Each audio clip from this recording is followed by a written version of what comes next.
everybody.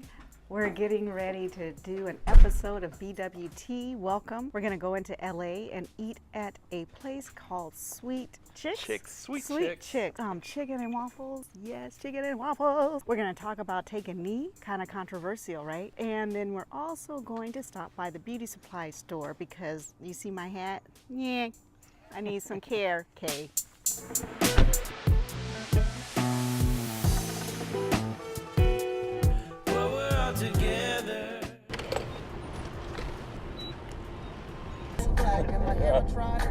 It's India. I am not my hair. I'm not my hair. I wanna hear this laughter.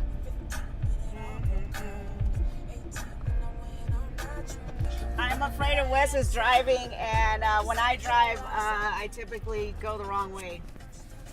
So we each have our thing. Are you afraid of my driving? It makes the marriage balanced. Are you afraid of my driving? Right now, going to Sally's Beauty Supply. Little girl with the press and curl. Age 8, I got a Jerry curl. 13 and I got a relaxer. I was a source of so much laughter. At 15 when it all broke off. 18. So I'm out here on my patio and I just discovered something. You know, we've been doing this BWT blog, and well, then you start watching vlogs and you start watching YouTube, and I had never been in that world before. I was looking for accessories for my hair because it's kind of damaged right now, and I'm like, my go-to is to cover it. So anyway, we start watching YouTube videos on hair care by Black women. These young, beautiful girls with all this thick hair. And hey everyone, welcome back to my channel. So today I am going to get my natural hair done. I'm getting it washed and straightened. I've never done this before, and it's like this revelation. Gosh, this is like self-care. I have never taken the time to sit down and watch a video about my people taking care of their hair and this struggle that is lifelong and traumatizing, and just all the emotion that goes into your hair, and the even the stigmas of black hair. I'm sitting here watching these videos and I'm getting ready to cry because of the amount of attention that is being paid to black hair, specifically hair just like mine. Anyway, the things you find out, and I'm so freaking surprised. Exactly, it does help in aiding it, what the castor oils are in all forms, but it's really baby fine on a lot of people, especially with the 4C textures. It does is more. Change all this feelings, they be judging one another by their appearance. Yes, India, I feel you, girl. Now go ahead. Okay, well, Sally's was a disappointment. They didn't have my product that was recommended online, by the way. We do know we're going to talk about taking knee. Yes. And we are going to go get chicken and waffles. We are, I can't wait. Which is an epic restaurant we discovered by accident one time when we were in LA. Yeah. And we're going back to Sweet Chick. Sweet Chick. Is it Sweet Chick or Sweet Chicks? It's called Sweet Chick. Yeah. Yeah, Sweet Chick. And they play really, really good music in the background. But whose restaurant is it? So Nas, the rapper, opened it in Brooklyn first. And another one on the, I'm just going to throw out a New York sounding thing, on the Lower East Side. You don't even know if that's right. No, I think I saw that on the website. Oh, did you? You probably did. And then there might be another one back east, but then in April or so, opened Sweet Chick in LA on Fairfax. Yeah. So Wes, we decided that we were going to take on a controversial topic. That controversial topic. Our love is controversial. Oh, that's true. Colin Kapernick, he was playing pro football on a team. I don't follow football that much. Yeah, so, but I know he was playing, and I know as much as you, he was on a team. He was on a team. Okay, so Colin Kaepernick played on a team, Yeah. and he decided, maybe he heard it from a friend, he decided he would, during the national anthem, take a knee. Yeah, he did hear it from a friend. Yeah. His friend, I think at first he was sitting, and it's sort of like this protest, but it was sort of passive. Yeah. And it just looked kind of rude, because why? Well, why are you just sitting down? You don't know what's going on. You don't know what to do. And so his friend told him, you know what? It's actually more respectful, and it also will be more of a statement if you take a knee. Yeah. And that is what Kaepernick did, and it spurred all kinds of controversy. Yes. So what was he protesting? So here's the thing. If I can recall, not having done a lot of research, but Colin Kaepernick was drawing attention to America's continual blindness to the epidemic of law enforcement officers killing black people. Yes. Right? So with impunity. Like, yeah, no, cops acquitted, cops acquitted, cops acquitted. Yeah, cops and not acquitted. like guilty people that have a gun out and they're shooting at the cops, pow, pow, bang, bang. No, the protest was about people unarmed being shot and killed by police. Yeah. Many times being acquitted or not being charged at all. And many times video footage made available on the internet where people could see, hey, they're unarmed. So this is about state-sanctioned murder. Violence, yes, murder. He was protesting that, and then what was the outcry about?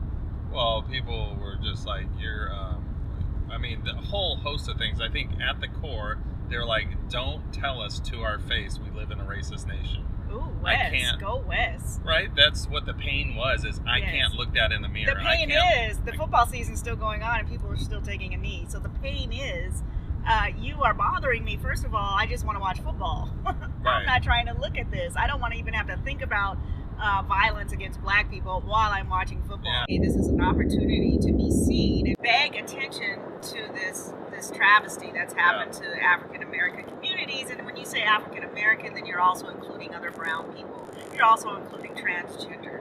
You're also including gay and lesbian. And so, this is something that we deeply are concerned about as well. Yeah. Yes. And so, Wes, what is your I guess it's kind of obvious what our position is, but what is your history? People actually don't know the history that you have with football. Right. Now, can you explain that? Sure. Yeah. But when I look at my personal relationship with football, it's like a dysfunctional relationship. I played 4 years in high school. Oh, 4 years. Yeah. You were a stud then. You were playing every week? That would be the assumption. I was on the team. Yes, I went to all the practices and all the games. I know you were a good I was not student of football. A starter. I was not a starter. You're not I was not first string. Oh. Yeah, so there's a different relationship together because you're putting in all the blood, sweat, and tears of practices. And you mentioned even that you were sort of there to help the first string get better. Oh, well, yeah. You're like a punching bag. I played offensive line and defensive line, which is typically, I was tall, but I wasn't meaty or muscular.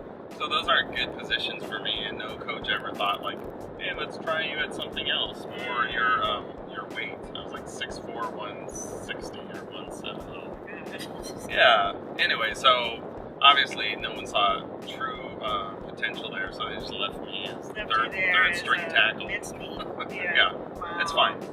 So I learned a bunch of stuff about discipline and hard work and all that. It was good, but you know what? Like, in my history with football, like there's these moments, these memories that come back where it's a dysfunctional relationship. Another moment in my high school career is we were walking in the locker room and the coach goes, we were given some punishment, like running laps or something, and again, another player a year older than me, he said, hey coach, why do you hate me? And the coach, who's from the deep south, literally turned around, looked at me, and said, because you're blacker than I am. What? Yeah, I was a black player, and I was sitting there just stunned by like, the audacity that he knew he could get away with it. I know coaches say all kinds of things, and they know that they've got like the liberty to do it because of their position. Yeah, and Abai was just like, oh, coach, like it was this like we're joking kind of thing, but we know a whole lot more about what jokes, what they do, how they resonate, and what's in there inside the humor. Yeah, I heard that loud and clear on a public school facility. Coach, why do you hate me? I hate you because you're blacker than I am. The audacity. So then the last moment, I just remember, the take a knee hashtag, and the take a knee. Oh yeah, you said it was a thing. Yeah. Actually, so like at the end of practice, we would all kind of quit the drills and the scrimmage, and we would come in around the coach. There's 50 or 60 of us guys, and the coach would stand in the middle, and we would all be around him, and he'd say, take a knee. And like you would, drop to your knee, and he would do his, pre-game lecture or whatever, end of practice, pointing out, things people need to be aware of. So it was like this subservient, but it was like this, bow down. Yeah. It was physically like, okay, it's easier to hear and see, and there's not people screwing around, not screwing around during the coach's speech or talk. But it was also this, like, it was like he was the king and we were like the servants. I mean, it's hard not to think about all the blood, sweat, and tears poured out on a football field. Like, and when I look back, I think of it like, it's just this weird plantation type thing of where you're serving the coach and making the school look great if you work hard and sacrifice. Yeah, and you're just, it's about your body being used and being in service, to service for someone else. It was this thing and about for entertainment. School spirit and kind of just a false patriotism. Black and white,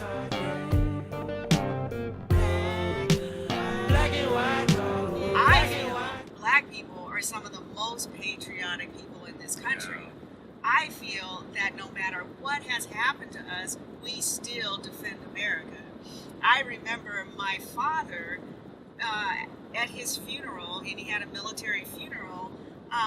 They didn't talk about what they did. I had no idea what his experiences were during the war, but he went to Vietnam. He served in Korea. He died of cancer in 1982. I believe some of that had to do with what he was exposed to in those different wars. Yeah, like chemical warfare in Vietnam.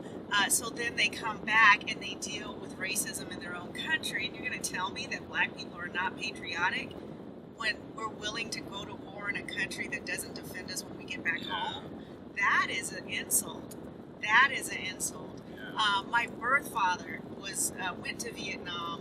He suffered in 1968 during the Tet Offensive. He worked in the morgue. He came back and he was mentally ill until he died. He died in 2006. His whole entire life was given up for this country. And so when black people defend black lives, we also defend the lives we have protected, we have defended, we have been loyal to America the entire time. Yeah.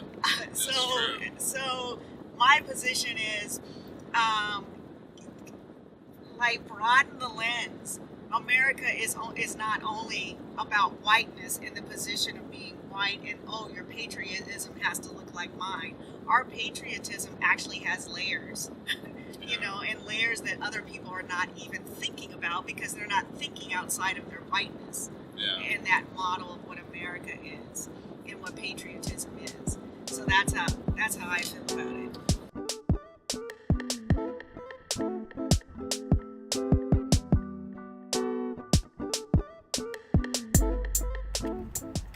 Here we are parking, getting ready to go into Sweet Chicks. I'm a little nervous because look this right here. Look, someone's window has been busted right where we have parked, and I'm a little nervous. But maybe it'll be okay. I'm sure it will.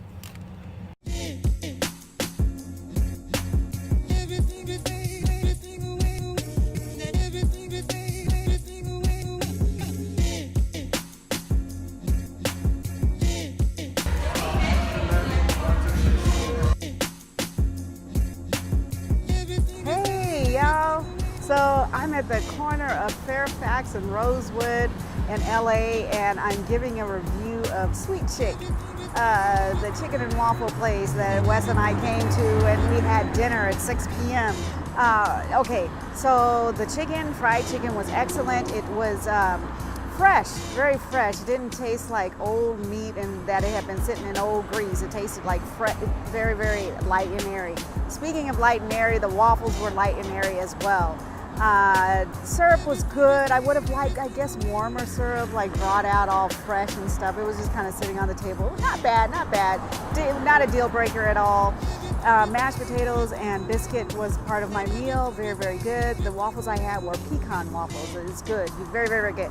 Okay, ambiance. So the ambiance, people of color, you had a full bar, kind of dim light, really, really dim, I think. And then they had music pumping. So the music was kind of a rap beat most of the time. And if I were gonna have just a little bit of a complaint, is like the music was loud. And I know I'm old, so don't even take that with a grain of salt. But the music was a little bit loud for me. So I'm gonna give it an 8.5 out of 10. And only because the music was too loud for my old senses. Okay, let's see what Wes has to say. Hey everybody, here's my review of Sweet Chick Chicken and Waffles. I'm not a chicken and waffles guy, never had them, not in recent memory. Last 47 years I have not. But this place to me was great. It was out of sight how fresh the chicken was. Our reservations were at 6, and I think at 5:45 those chickens didn't know what was gonna happen later that night. They did not know. It was so fresh. The food was just so good. I'm gonna call it a gourmet restaurant. That's what I'm gonna do. The ambiance was good. It's kind of shabby chic in there, country feel a little bit. Or the General Tso's waffles with the rice flour and the broccoli in it. Yeah, that's right, broccoli and rice flour. Weird, gluten-free for me. It was great. The chicken, amazingly fresh, and the chicken was so good. I had it even though I'm a vegan. So 90% of the time I'm a vegan, but 10% of the time I go to Sweet Chick for the chicken and waffles, right? So it was amazing, it was good, loved the ambiance. Music maybe a little bit loud, but you know, hey, we're in LA, so when in LA, do what the LAers do. The Los Angelinos. I give it a 9, a 9! It's so good. Okay, everybody, thank you for joining BWT today. Like, subscribe, share, comment, and subscribe if I didn't say that already. Yes, until next time, BWT says, Peace out. peace out. Where am I supposed to You're look? supposed to look right here. There's nothing Look right there. Nothing. See that? Yes, Okay. barely. All right, let's do it again.